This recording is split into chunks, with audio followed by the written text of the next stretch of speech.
Hello friends, हम soil engineering का soil structure जो चैप्टर है उसे स्टार्ट कर रहे हैं। स्ट्रक्चर ऑफ सॉइल होता क्या है? ये अरेंजमेंट होता है सॉइल के जो पार्टिकल होते हैं उनका। तो हम इसका डेफिनेशन लिख सकते हैं, the arrangement of the particles within the soil mass is known as structure of soil. दूसरा पॉइंट हम लिख सकते हैं, यह किस पे डिपेंड करता है? पार्टिकल के साइज पे डिपेंड करेगा और उनके बीच जो इलेक्ट्रिकल फोर्सेस लगते हैं उस पर भी डिपेंड करेगा कि किस प्रकार का अरेंजमेंट बनेगा। इसका जो अरेंजमेंट बनता है वो कितने टाइप के होते हैं इसके बारे में हम पढ़ने वाले हैं अब। तो टाइप्स ऑफ सॉइल स्ट्रक्चर की बात करें तो पहला जो हम पढ़ेंगे कोर्स ग्रेन स्ट्रक्चर, उसे हम सिंगल ग्रेन स्ट्रक्चर भी बोलते हैं। दूसरा हनीकॉम्ब स्ट्रक्चर, तीसरा पढ़ेंगे फ्लोकुलेंट स्ट्रक्चर, चौथे में डिस्पर्ज स्ट्रक्चर और पांचवा हम पढ़ेंगे स्केलेटन स्ट्रक्चर और छठे में हम कोहेजिव मैट्रिक्स पढ़ने वाले हैं। तो पांचवा हमारा लिखिए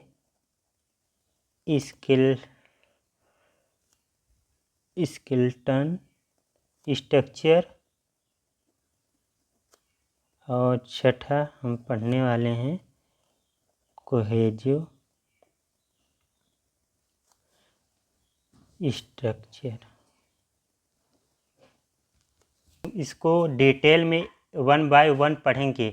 जो एसएससी जेईई आरआरबी जेईई जितने भी जेईई एंड एई के लिए प्रिपरेशन आप लोग करेंगे, इस चैप्टर से जितने भी इम्पॉर्टेंट पॉइंट बनते हैं आप सबको इस वीडियो में मिलेगा। फर्स्ट ऑफ हम स्टार्ट कर रहे हैं कोर्स ग्रेन स्ट्रक्चर से। नेक्स्ट पेज पे आ जाते हैं। फर्स्ट हम लोग बात कर रहे हैं कोर्स ग्रेन स्ट्रक्चर। इसी को हम लोग सिंगल ग्रेन स्ट्रक्चर भी बोलते हैं। सिंगल को हम लोग बोलते हैं single grain structure.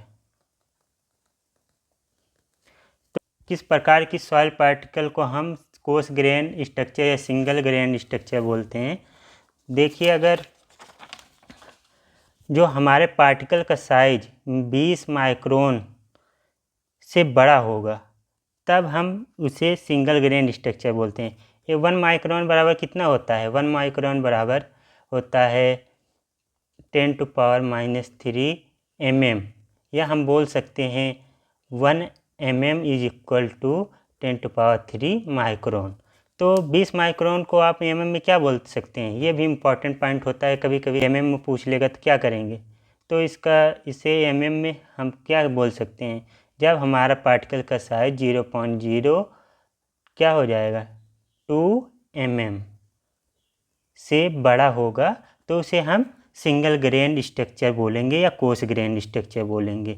Course silt अगर हम बात करें, कोर्स सिल्ट का साइज क्या होता है? 20 माइक्रोन से 75 माइक्रोन। और वहीं सैंड की 75 माइक्रोन से कितने तक होता है? 75 माइक्रोन से 4.75 mm तक। एंड 4.75 mm से जो बड़ा रहता है उसे हम बोल देते हैं ग्रेवल। कहाँ तक? 80 mm तक। 80 mm तक ना। तो इन सब की बात करेंगे हम कोर्स ग्रेन स्ट्रक्चर में। चलिए इसे लिखते चलते हैं पॉइंट वाइज, उसी में समझाते चलेंगे आप लोग को। तो इसका फर्स्ट पॉइंट जो हमारा बनता है दी, आप लोग को दिखाई दे रहा है, दी स्ट्रक्चर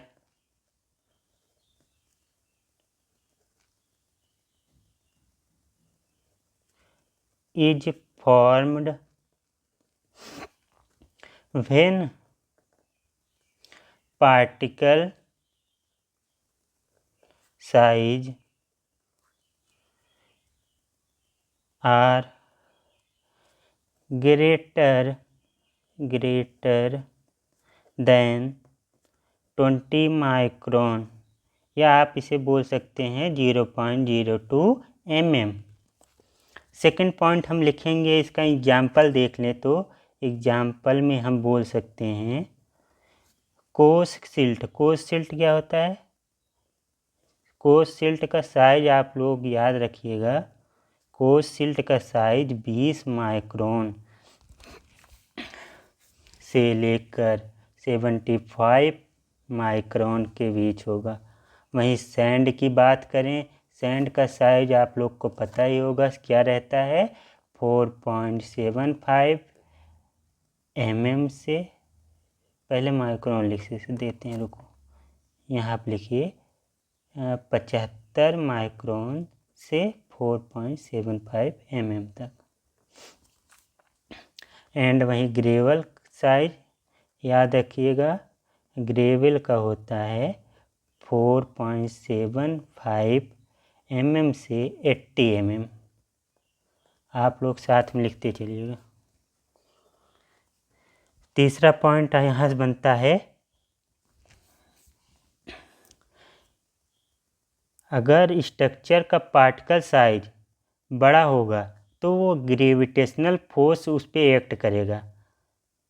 उसका प्रभाव सबसे ज़्यादा किस चीज़ पे होता है, जब पार्टिकल के साइज बड़े होते हैं, वहाँ पर जो प्रभाव डालता है वो ग्रेविटेशनल फोर्स का पड़ता है।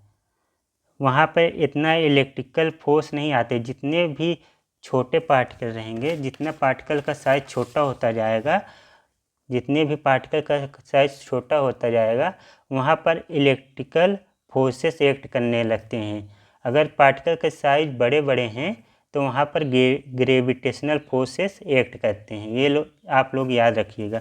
तो यहाँ पे जो, क्योंकि इसके साइज बड़े होते हैं इस प्रकार के सॉइल को, तो यहाँ पर ग्रेविटेशनल फोर्स डोमिनेट करता है, इसका प्रभाव रहता है। तो हम लिखेंगे यहाँ पे तीसरा point, because in this structure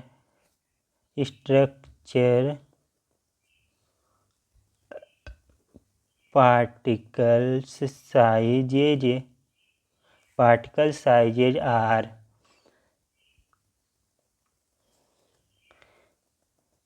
greater, particle sizes are greater मतलब बड़े बड़े साइज के पार्टिकल होते हैं, तो देयर फॉर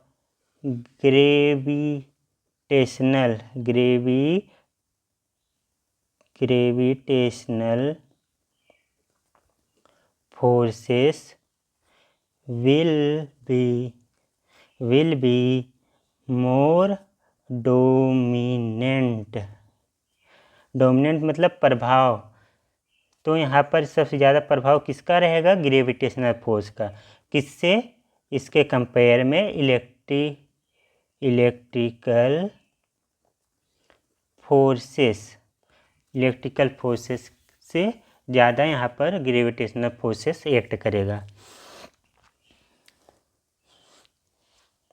आप लोग पहले पॉइंट लिख दीजिए, उसके बाद हम समझाते हैं। तो हमारा 3 पॉइंट हो गया। चौथा पॉइंट है, in this structure due to gravitational forces particles will be close to each other and load will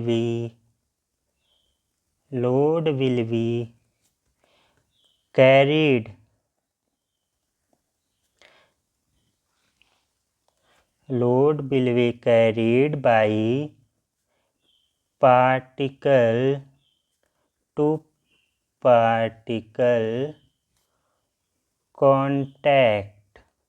इस पॉइंट का मतलब क्या है, इसका हम समझा देते हैं आप लोग को, कि ग्रेविटेशनल फोर्स के कारण जो ये एक्ट कर रहा है, ये बड़ा साइज का पार्टिकल है, तो यहाँ पर ग्रेविटेशनल फोर्स एक्ट कर रहा है।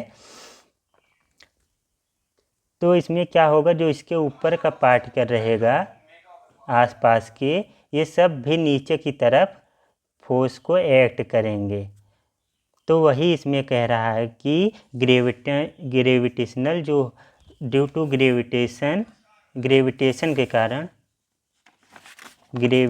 के कारण ये सब नीचे की तरफ इन सब पार्टिकल का फोर्स एक्ट करेगा, तो ये लोग आपस में क्लोज आने की कोशिश करेंगे ना। जैसे ये पार्टिकल है, यहाँ पार्टिकल है ये, तो ये आएगा नीचे की तरफ, नीचे ग्रेविटेशन फोर्स नीचे की तरफ ही लगता है, ये सब पार्टिकल नीचे आएंगे तो क्या होगा, ये सब पास पास आ जाएंगे।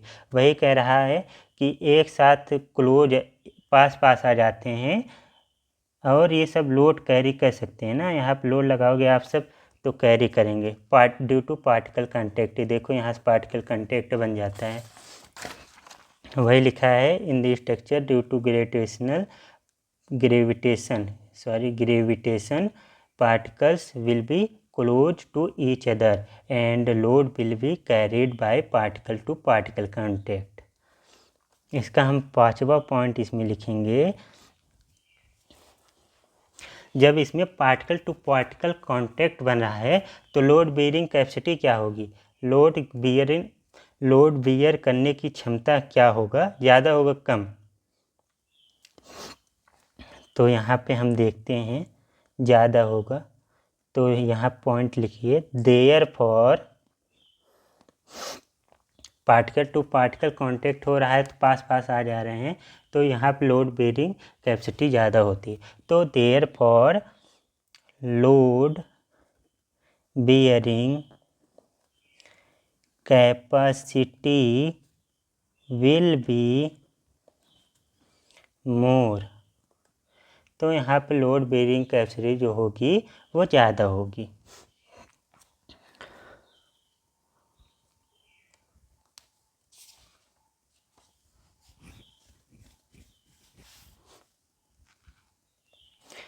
और इसकी कंप्रेसिबिलिटी का मतलब आप लोग समझते हैं कितना वो दबेगा, या कोई चीज़ है, कोई भी वाटर है या सॉइल है या पार्टिकल है, जैसे यहाँ पार्टिकल हैं, इसको हम किसी से अगर दबाएं तो कितना ज़्यादा दबेगा वो हमें बताता है। जैसे इसको हम दबाएं तो ये पार्टिकल पास पास आ जाएंगे, तो ये देखिए ऐसे ये तो पार्टिकल पहले से पास में रहते हैं, तो इसको अगर आप दबाएंगे तो क्या होगा, इसका चेंजेज आएगा, ये कंप्रेसिबिलिटी कहलाएगा, कितना चेंज आ रहा है इसमें। तो इसको अगर दबाएंगे तो इसमें कुछ भी बहुत ज़्यादा चेंजेज आपको नहीं देखने को मिलेगा, तो इसका जो कंप्रेसिबिलिटी होता है बहुत ही कम होगा। वहीं शियर की बात करें तो शियर ज़्यादा होगा, क्योंकि इसके कटने की प्रोबेबिलिटी बहुत कम होगी। तो ये पॉइंट भी ऐड कर लीजिए कि compressibility will be less and shear strength will be more। तो फ्रेंड्स इस वीडियो में हम coarse grain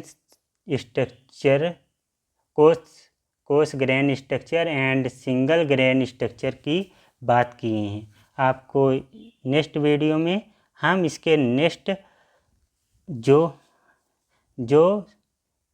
next soil structure की बात करेंगे, honeycomb structure and flocculent structure की, जो आपको सॉइल के इस प्लेलिस्ट में आपको मिल जाएगा। इसका हम प्लेलिस्ट बना दे रहे हैं, उसी में आप लोग देख लीजिएगा, हम सारे वीडियो इसमें ऐड कर देंगे। ठीक है, बाय बाय, टेक केयर, मिलते हैं आपको नेक्स्ट वीडियो में।